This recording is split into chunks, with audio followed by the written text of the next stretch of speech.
sevgilisi var idi.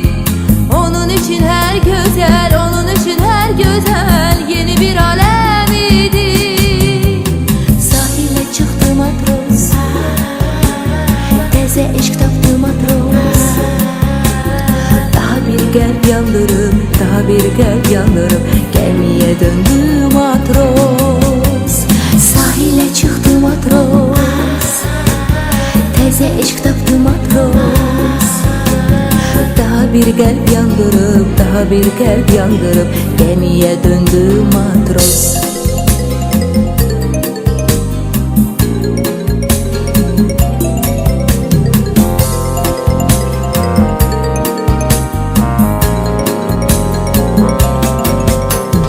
Unudurdu bir anda köhne sevgilisini, kaygısızdı hayatta, gezirdi tezesini. Ne bileydi o anda ele bir gün gelecek, ele hemin limanda, ele hemin limanda hemişerik sevecek. Sahile çıktı matros, arzusunu taptı matros.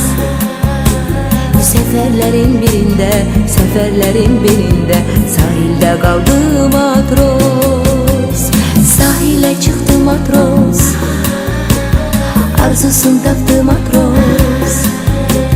Seferlerin birinde, seferlerin birinde sahilde kaldı matros. Lakin bu muhabbetin kısmeti başka oldu. Bu defa saadetin gözleyen özüm oldu. Nice nice yüreğin həsrəti yatağa düşdüm. Öz bəxtiyle barışıp, öz bəxtiyle barışıp, özü özündən küstüm.